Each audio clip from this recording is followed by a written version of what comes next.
Okay, this third video is going to be a quick video on some of the maintenance of the machine. There's very little maintenance to the vibratory machine, but we do want to go over a few key aspects. One of the most important aspects for the vibratory machine on the maintenance part is the V-belt tension. This is not a typical V-belt tension. You want this V-belt to be loose. You want to be able to squeeze on the V-belt and get motion in it. You should be able to get anywhere from 1 to 1.5 inch deflection per 1 to 2 pounds of force. So very little force and some deflection going back and forth. To adjust this V-belt tension, you've got 4 bolts that hold the motor in place. Those will take a 1/2 inch wrench. You can loosen up all 4 bolts and be able to slide the motor to get the appropriate V-belt tension.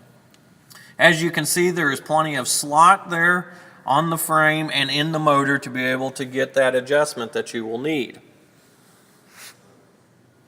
As far as alignment, all of the pulleys will be in alignment. You shouldn't have to adjust any of that, just belt tension.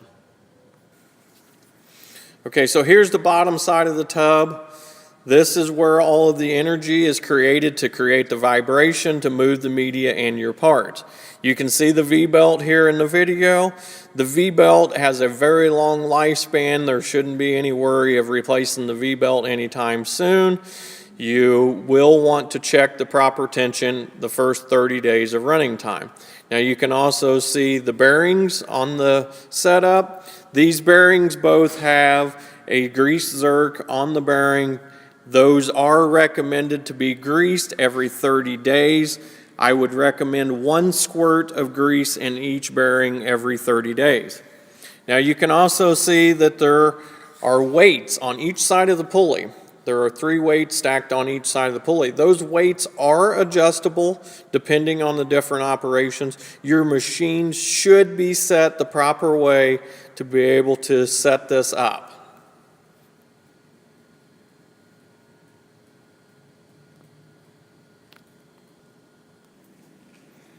On these weights, you can see different dots. The dots are used to be able to show your different positions for different power drives.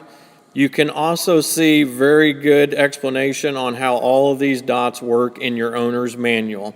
I would highly suggest you go through and read the owner's manual front to back. And if you have any questions, feel free to call Burger King and ask for Paul Holly or Peyton Smith, 1-800-621-2748.